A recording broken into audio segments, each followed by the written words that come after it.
ഇറങ്ങിയത് വെള്ളം കാണാൻ വേണ്ടി ഇറങ്ങിയതാണ്. പക്ഷേ എല്ലാ കൊല്ലം ഇങ്ങനെ വെള്ളം കയറുന്നതാണ്. എല്ലാം ഉരുൾപൊട്ടി കഴിഞ്ഞാൽ അങ്ങനെ ഇവിടെ വെള്ളം പാലത്തവണ മൊത്തം വെള്ളമാണ്. മഴ ഇങ്ങനെ തുടരുകയാണെങ്കിൽ ഉറപ്പായിട്ടും വെള്ളക്കെട്ട് വീണ്ടും രൂക്ഷമാവും. പല ഭാഗം വെള്ളത്തിന് അടിയിൽ പോകും എന്നുള്ള കാര്യത്തിൽ യാതൊരു സംശയമില്ല. മീനച്ചിലാറും അതുപോലെ തന്നെ മണിമലയാർ ആറും രണ്ടും കര കവിഞ്ഞ് ഒഴുകുകയാണ്. അത് ഇന്നലെ രാത്രി തൊട്ടേ അങ്ങനെ തന്നെയാണ്. പക്ഷേ കുറച്ച് നേരത്തേക്കൊന്ന് മഴ മാറി നിന്നപ്പോൾ മാത്രമാണ്, ഉച്ചയ്ക്ക് ആ ഒരു സമയത്ത് മാത്രമാണ് വെള്ളം ഒന്ന് ഇറങ്ങുന്ന ഒരു സാഹചര്യം ഉണ്ടായത്. അങ്ങനെയാണ് ഈരാറ്റുപേട്ട ടൗണിലും കുറച്ച് വെള്ളം ഇറങ്ങിയതും പാലയിലും അത്തരത്തിൽ വെള്ളം ഇറങ്ങിയത്. പക്ഷേ രാവിലെയൊക്കെ വെള്ളം നിറഞ്ഞു നിന്നിരുന്ന സ്ഥലമാണ്, ഒറ്റപ്പെട്ടു പോയ സ്ഥലമായിരുന്നു പാലയും. അതുപോലെ തന്നെ ഈരാറ്റുപേട്ടയും അതുപോലെ തന്നെ മുണ്ടക്കയം എല്ലാം തന്നെ അത്തരത്തിൽ ഒരു പ്രതിസന്ധി നേരിട്ട സ്ഥലമാണ്. പക്ഷേ ഈ ഉച്ചയ്ക്ക് ശേഷമാണ് മഴ ഒന്ന് തോർന്ന് ഒന്ന് മാറി നിന്നപ്പോൾ മഴയുടെ ആ തോതൊന്ന് കുറഞ്ഞു എന്ന് മാത്രമേ പറയാൻ സാധിക്കുള്ളൂ. അപ്പോൾ മാത്രമാണ് വെള്ളം ഒന്ന് ഇറങ്ങി തുടങ്ങിയത്. പക്ഷേ ഇപ്പോൾ വീണ്ടും അതിശക്തമായ മഴ തന്നെയാണ് കോട്ടയം പ്രദേശത്ത് എല്ലാം തന്നെ അനുഭവപ്പെട്ടുകൊണ്ടിരിക്കുന്നത്. കോട്ടയം ജില്ലയുടെ പല ഭാഗത്തും പ്രത്യേകിച്ച് മലയോര മേഖലയിലെല്ലാം തന്നെ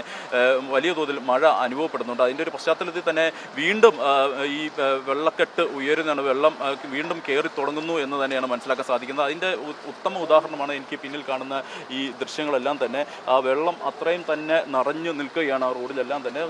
ആളുകൾക്കും ഞാൻ നേരത്തെ സൂചിപ്പിച്ച പോലെ തന്നെ നടന്നു വരാനോ മറ്റു മാർഗ്ഗങ്ങളില്ല. അതിൻ്റെ ഈ പിന്നിലേക്കൊന്ന് പോയി കഴിഞ്ഞ് കഴിഞ്ഞാൽ അവിടെ വാഹനങ്ങൾ ഇങ്ങനെ ഇത്തരത്തിൽ നിർത്തിയിട്ടിരിക്കുന്നത് കാണാം. ഒരു ബൈക്ക് യാത്രികൻ ഉൾപ്പെടെ അത്തരത്തിൽ അവർക്ക് വേറെ മാർഗ്ഗമില്ല.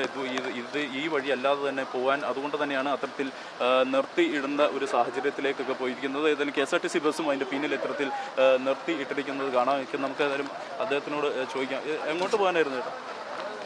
വെള്ളം കാണാൻ വേണ്ടി ഇറങ്ങിയതാണ്. പക്ഷേ എല്ലാ കൊല്ലം ഇങ്ങനെ വെള്ളം കയറുന്നതാണ്. എല്ലാം ഉരുൾപൊട്ടി കഴിഞ്ഞാൽ അങ്ങനെ ഇവിടെ വെള്ളം പാലത്തവണ മൊത്തം വെള്ളമാണ്. ഇനി ഇറങ്ങണമെങ്കിൽ 2 വീട് കഴിഞ്ഞ് കഴിഞ്ഞാൽ മാത്രമേ ഇറങ്ങുള്ളൂ.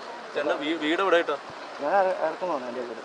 ഇതിപ്പോൾ എങ്ങനെ പോകാൻ പറ്റും ഈ വെള്ളം നിറഞ്ഞു നിൽക്കുന്നു? ഒരു കാരണവശാലും പോകാൻ പറ്റില്ല. അങ്ങോട്ട് 4 വാർഡ് വെള്ളത്താൽ ചുറ്റപ്പെട്ട് കിടക്കും. അന്ന് ഒരു കാരണവശാലും ഒരു രീതിയും വെള്ളം പോകാൻ പറ്റില്ല. പിന്നെ എല്ലാം ഊടുവഴി ഉണ്ടെങ്കിൽ മാത്രം ബൈക്കുകാർക്ക് മാത്രമല്ല ഊടുവഴി പോകാനുണ്ടാകും. വേറെ ഒരു രീതിയിലും മാർഗത്തിലും പോകാൻ പറ്റില്ല. തീർച്ചയായിട്ടും അത് അദ്ദേഹം പറയുന്നു, വെള്ളക്കെട്ട് എന്തുമാത്രം ഉണ്ടെന്ന് കാണാൻ വേണ്ടി ഇറങ്ങിയതാണെന്ന് പറയുമ്പോൾ പോലും അപകടം തന്നെയാണ്. കാരണം ചുറ്റും വെള്ളം നിറഞ്ഞിരിക്കുകയാണ്. പോലീസിൻ്റെ നിയന്ത്രണമുണ്ട്, ഗതാഗത നിയന്ത്രണം ഏർപ്പെടുത്തിയിട്ടുണ്ട്. ഏതായാലും ഈ പാലാ പ്രദേശത്ത് ഇപ്പോൾ വീണ്ടും വെള്ളക്കെട്ട് വീണ്ടും രൂക്ഷമാവുകയാണ്. ജലനിരപ്പും ഉയർന്നുകൊണ്ടിരിക്കുകയാണ്.